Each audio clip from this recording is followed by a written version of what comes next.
ये पालक की सब्जी आप क्यों नहीं खा रहे हैं? आपको तो पालक बहुत पसंद है ना? आज आधी पकी है, आधी कच्ची रह गई है। कल्पना, बीवी का प्यार कब ज्यादा है और किस वक्त कम हो गया है, इसका अंदाजा उसके बनाए हुए खाने से लगता है। पालक को छोड़ो, शिमला मिर्ची में नमक ज्यादा है, खीर में मीठा कम है। सब तुम्हारे प्यार की तरह गड़बड़ हो गया है। रोज की तरह दिल लगाकर खाना पकाया है, लेकिन पता नहीं क्यों आजकल सब उलट पुलट हो रहा है। जब दिल बीमार हो और हाथ कांप रहे हो तो तीखा भी फीका रह ही जाता है। कैसी बातें कर रहे हैं आप? मेरे कहने का मतलब है कि तुम्हारी तबीयत ठीक नहीं है। लो बैठो। कितनी कमजोर हो गई हो? डॉक्टर से कुछ टॉनिक वानिक क्यों नहीं ले लेती? बाबू तुम क्या लोगे? दही। बड़े सियाने हो। ये एक ही डिश है जो तुम्हारी मम्मी ने नहीं बनाई। बिल्कुल ठीक होगी। कल दोपहर को डैडी यहाँ आए थे। अच्छा, मुझे फोन करके बुलवा लिया होता। मैंने कहा, पर वो जल्दी में थे। मम्मी, नाना जी मुझे देखे बगैर ही चले गए। तब तुम स्कूल में थे ना बेटा? दरअसल वो यहाँ एक जरूरी काम से आए थे। आजकल पैसों की बहुत तंगी चल रही है। उन्हें 25,000 की जरूरत थी। उन्होंने कहा वो जल्दी लौटा देंगे। दे दिए ना? जी, 25 उन्हें दे दिए, 25 प्रोफेसर साहब को।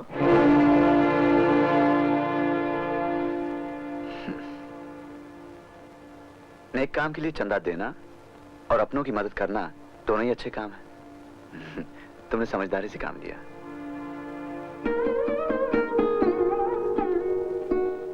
मम्मी, तुमने कुछ खाना नहीं खाया? मुझे भूख नहीं है बेटा। तुम्हें भी अपना बनाया हुआ खाना अच्छा नहीं लगता ना? मुझे तो अपना आप भी अच्छा नहीं लगता।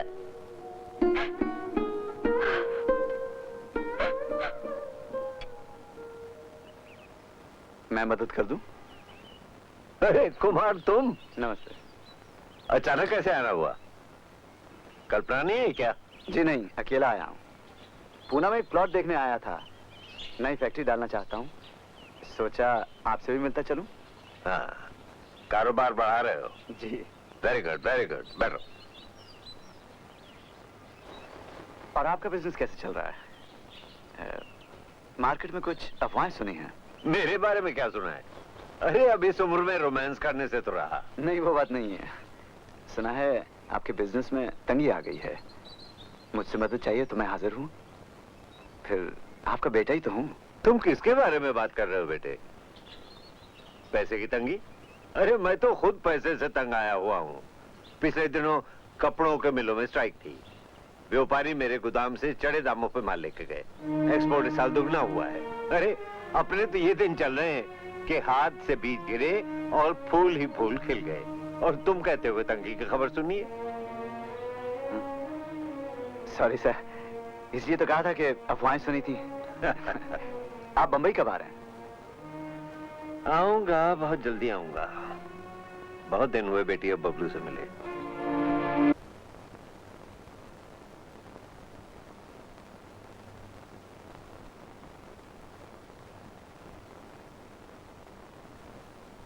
मम्मी, मम्मी, इसे बांधो ना।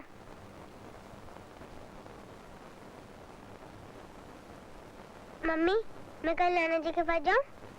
क्यों बेटा? आजकल तुम मुझे कहानियां भी नहीं सुनाती और सुलाती भी नहीं हो। नाना जी मुझे कितनी अच्छी अच्छी कहानी सुनाते। मुझे नाना जी की बहुत याद आती है। तेरे लिए तो जी रही हूँ पागल, वरना कब की मर जाती। तू ही मुझसे दूर चला गया तो क्या करूंगी? हाँ, मैं तुझे कहानी सुनाती हूँ।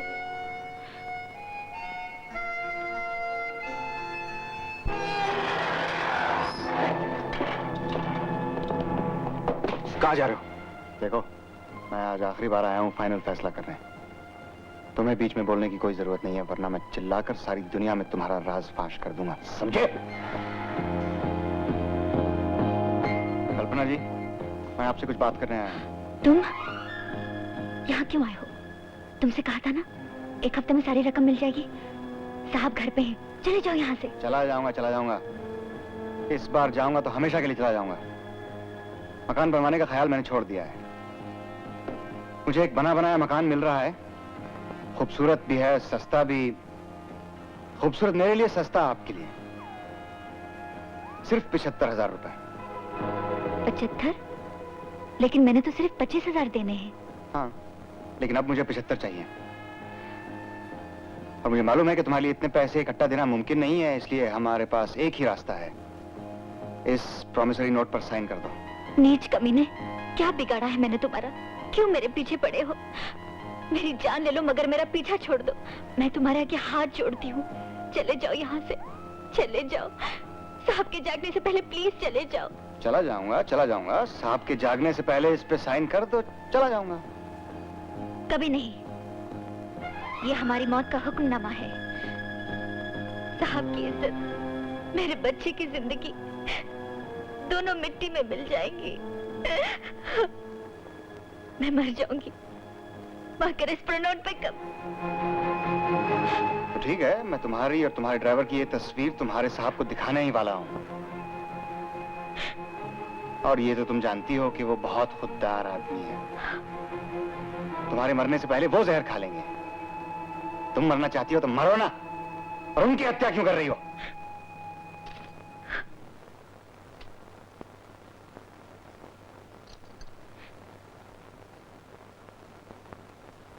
Good girl. क्या लिख रही हो कल्पना? कुछ नहीं कुमार साहब, हम एक घर बनवा रहे हैं, तो मेरी बीवी रेवती ने कहा कि नक्शा इन्हें भी दिखा दूं। लेकिन तुम्हारी आंखों में आंसू क्यों? जी, इस नक्शे में तो कोई दूसरा नक्शा दिखता है। प्रणोट 75,000 रुपए का। ये कौन से मकान का नक्शा है शिवनाथ? और इस पर कल्पना के दस्तखत क्यों हैं? इमरजेंसी आ गई थी कुमार साहब। मेरे दस्तखत तो कौन मानता है, इसलिए इन्हीं से दस्तखत करवाने पड़े। मगर क्यों? कल्पना की ऐसी कौन सी मजबूरी थी जो तुम्हें दस्तखत दे? मजबूरी तो इन्हीं से पूछ लीजिए। कल्पना,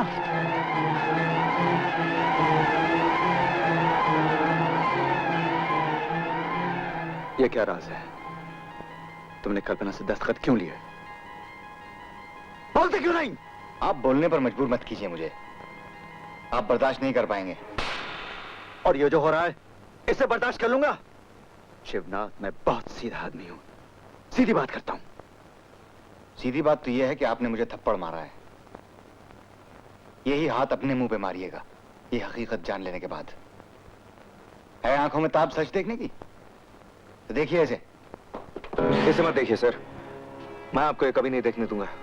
शिवनाथ कभी एक तस्वीर लेकर नहीं चलता। ये देखिए।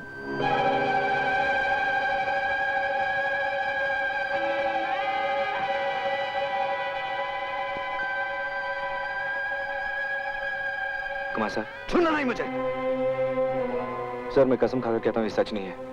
मैं आपको सब सच सच बताना चाहता हूँ, मुझे एक मौका दे दीजिए। Shut up! इतना काफी नहीं जो मैंने देख लिया है। कुमार साहब, आप अपने घरेलू झगड़े बाद में निपटा दीजिएगा, पहले मेरा हिसाब चुकता कीजिए। अभी तुम्हारा हिसाब चुकता करता हूं। रुको यहाँ। जी जरूर। इसे कहते हैं इज्जतदार आदमी।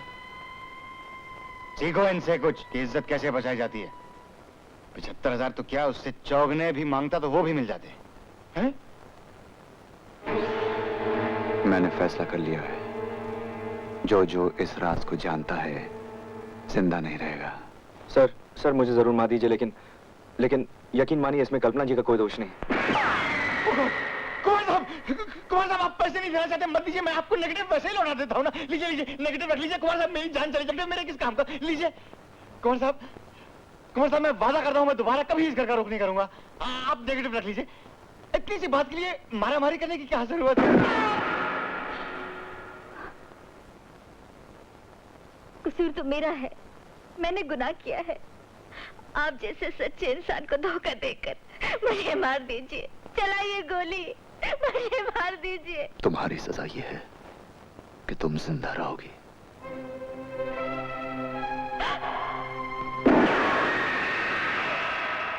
कल्पना, क्या हुआ कल्पना? कल्पना, एक भयानक सपना देखा। डरो मत, डरो।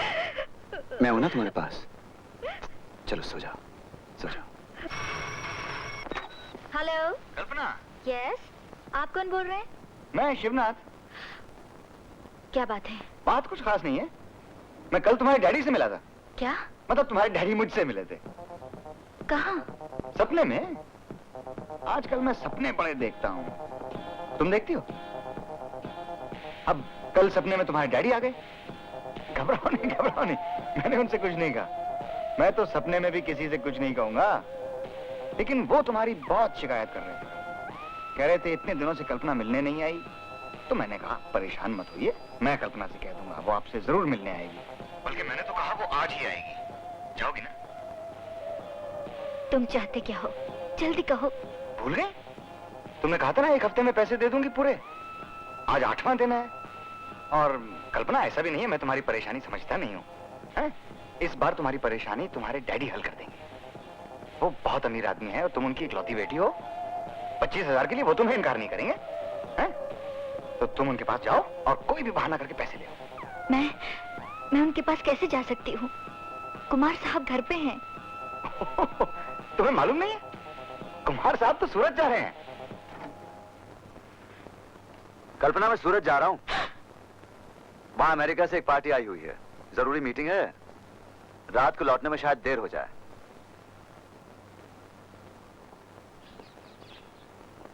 Good morning sir. Good morning. ये लो। Yes sir.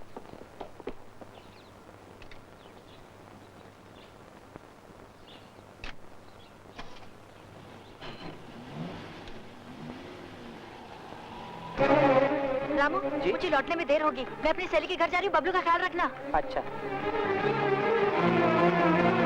अरे बेटे, तुम कब आई?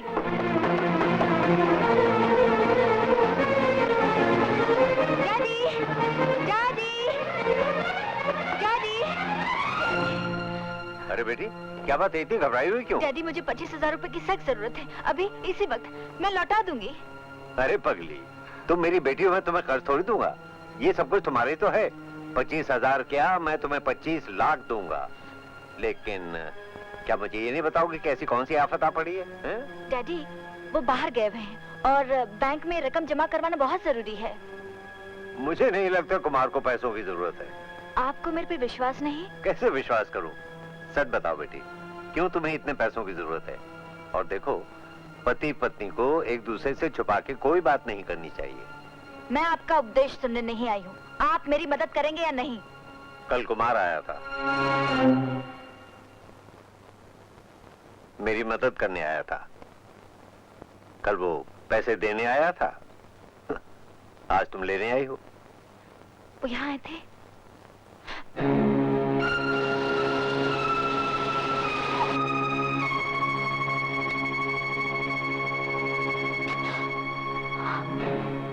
रामू, साहब कब आए? थोड़ी देर हुई।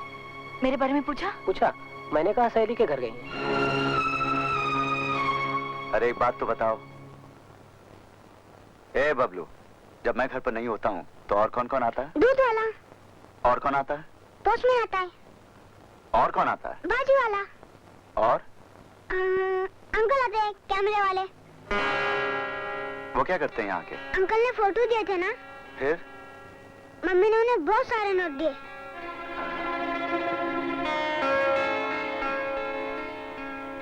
कितने नोट दिए थे? इतने? नहीं नहीं, बहुत दिए थे। कितने? इससे भी ज्यादा।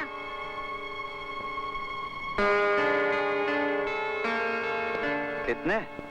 नहीं बाबा, इतने ढेर सारे।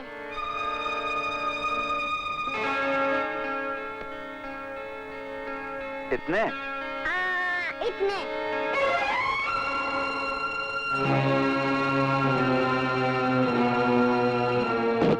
मम्मी ने उन्हें बहुत बार पैसे दिए थे ना? हाँ, देती रहती है।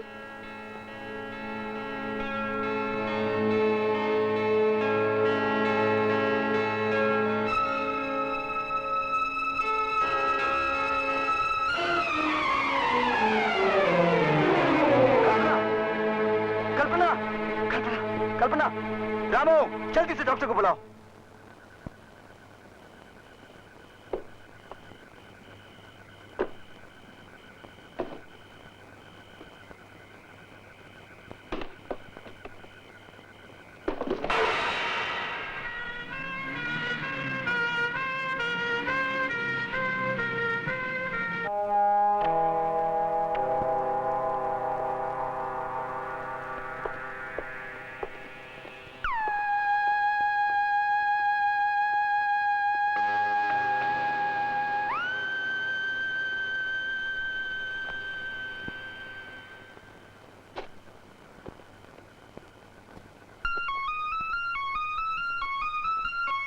मिल गया नेगेटिव? मिल गया। तुम क्या समझते हो इसको लेकर तुम बाहर जा सकोगे? तुम्हारी लाश पर से भी जाना पड़े तो भी इसे लेकर ही जाऊंगा यहाँ से। चुपचाप ही नेगेटिव रख दो और यहाँ से चले जाओ। मैं नहीं चाहता कि तुम्हारी चीखों से मेरी बीवी या बच्ची जाग जाए। तुम्हें होगी अपनी बीवी और बच्चों की परवाह, लेकिन मुझे अपनी जिंदगी की भी कोई परवाह नहीं। हट जाओ मेरे रास्ते से। मैं कह रहा हूँ चुपचाप ये नेगेटिव मुझे दे दो।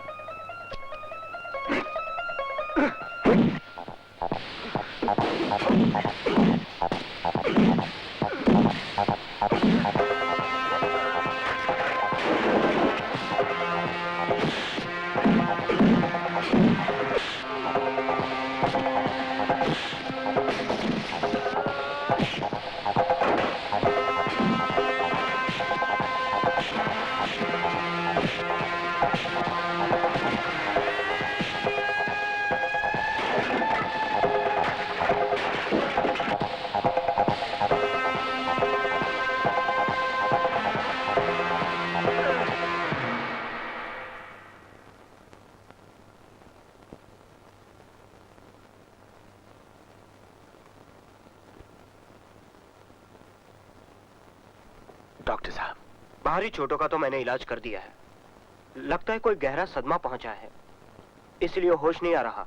मुकम्मल आराम की जरूरत है। डॉक्टर साहब, किसी भी तरह, किसी भी कीमत पर। आप घबराइए नहीं, हम पूरी कोशिश करेंगे।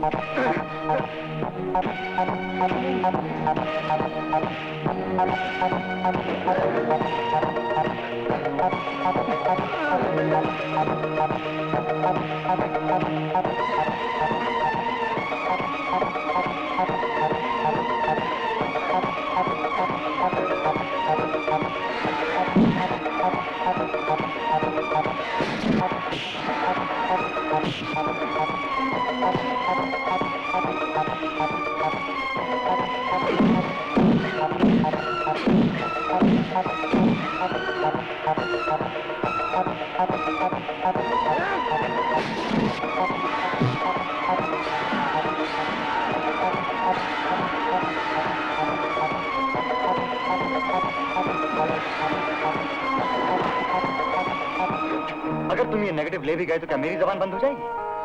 तुमने और कल्पना ने मिलकर जो नाटक किया है वो मैं कुमार को बता नहीं सकता। कल्पना इनकार कर सकती है कि उसने ये सब नहीं किया है। अब मैं समझी क्यों इन तस्वीरों के तुम्हें इतने पैसे मिलते हैं। शिव! रेवती, तुम बिजनेस के मामले में मत बोलो। चले यहाँ से।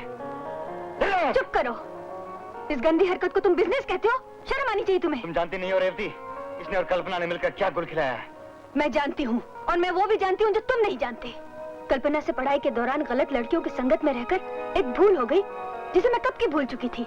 और डॉक्टर दीदी ने तो ये सब जानते हुए भी कुमार से उसकी शादी कर दी। और एक तुम हो जो इंसान की गलतियों को माफ करने की बजाय उन्हें बेचकर घर में स्वर्ग लाना चाहते हो। तमीज से बात करो, मैं पति हूँ तुम्हारा। डूब मरना चाहिए उस औरत को जिसके तुम पति हो।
आशु,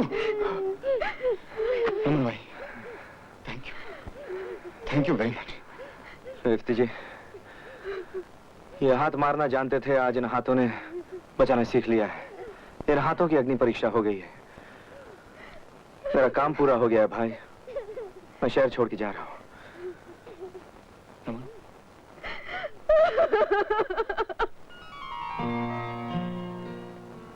नर्स, मेरे पति कहाँ हैं? वो कमरे के बाहर बैठे हैं, आप घबराइए नहीं। प्लीज उन्हें बुला दीजिए, मुझे उनसे कुछ जरूरी बातें करनी अरे अरे, आप आराम कीजिए, आपको आराम की जरूरत है। मेरे पास वक्त बहुत कम है। अरे अरे, आप प्लीज उठिए मत। बुला अच्छा अच्छा, मैं बुला देती हूँ। ए भगवान, मैं उन्हें सब कुछ बताकर माफी मांगना चाहती हूँ। मुझे चंद सांसों की मोहलत दे दे। आपकी बीवी की हालत बहुत बिगड़ गई है, आप उनके पास जाइए, मैं अभी डॉक्टर साहब को बुलाती हूँ। क्या हुआ कल्पना, अब कैसी हो तुम? यहाँ आइए, मेरे पास बैठिए। मैंने आपको धोखा दिया है। तुम्हें आराम की जरूरत है, बोलो मत। मुझे बोलने से मत रोकिए। अगर अब भी मैंने अपनी भूल स्वीकार नहीं की तो फिर शायद कभी नहीं कर पाऊंगी। ये तुम कैसी बातें कर रही हो कल्पना? मैं जानती हूँ, जब मैं सच बता दूंगी तो आपके दिल में मेरे लिए थोड़ी सी भी जगह नहीं रहेगी। आप मुझसे नफरत करने लगेंगे। लेकिन अब मुझे उसकी कोई परवाह नहीं। मेरे बाद बबलू के पिता भी आप हैं और माँ भी। बबलू का ख्याल रखना। तुम्हें ये सब कुछ कहने की जरूरत नहीं। तुम्हें कुछ नहीं हुआ, तुम बिल्कुल ठीक हो जाओगी। मरने से पहले मैं अपना पाप स्वीकार करना चाहती हूँ, जिसे छुपाकर मैंने आपकी जिंदगी में दुख भर दिए थे। शादी से पहले मैं गुमराह हो गई थी, यही ना? मुझे सब मालूम है कल्पना। हाँ, जब मैं पहली बार तुम्हें देखने आया था तब मैंने तुम्हारी और दीदी की सारी बातें सुन ली थी।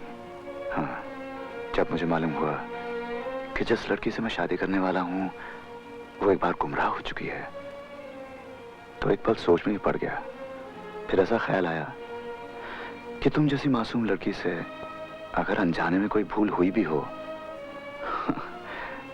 तो क्या उसे भुलाया नहीं जा सकता? उस भूल को तुम दीदी के सामने मान चुकी थी और दीदी ने भी तुम्हें अपनाया था। और सच बात तो ये है कि मैं तुम्हें दिल से चाहने लगा था। शादी की पहली रात को ही मैंने अपनी सेक्रेटरी का नाम लेकर तुम्हें एक झूठी कहानी सुनाई थी ताकि तुम शर्मिंदगी महसूस ना करो और तुम अपना अतीत खुद मुझे बता सको। मगर तुम ऐसा ना कर सकी। शायद तुमने मुझे सच के काबिल ही नहीं समझा। अगर उस वक्त मैं तुमसे यह कहता कि मुझे तुम्हारे बारे में सब कुछ मालूम है तो जिंदगी भर के लिए मेरे और तुम्हारे बीच एक लकीर खिंच जाती। 5 साल तक तुमने मेरा हर पल इतने सुखों से भर दिया कल्पना, जो शायद बाद में मेरे नसीब में नहीं थे। अचानक तुम मुरझाने लगी। एक दिन पता चला कि तुम किसी से डरती हो, किसी को पैसे देती हो। उसी का पता लगाने के लिए मैंने बबलू से पूछताछ की। कल्पना, इतनी सी भूल जो हुए परसों बीत गए, उसकी सजा तुम मुझे आज देना चाहती हो? मुझे इस दुनिया में अकेला छोड़ कर जाना चाहती हो?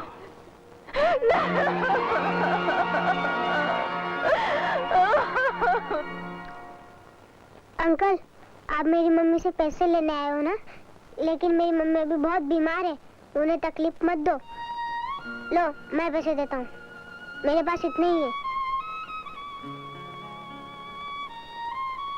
नहीं बेटा, पैसे लेने वाले हाथ तो जल गए। कल्पना, मेरा बच्चा। कुंवर साहब, कल्पना जी, मैं माफी मांगने आया हूं। मैं बेहद शर्मिंदा हूं। दूसरों की राह में कांटे बिछाने के बाद आदमी तकलीफ पहुंचाता है अपनी जान को। अरे छोड़िए साहब, जब किनारे पे आ लगी कश्ती, हमें तूफान से कोई नहीं शिकवा।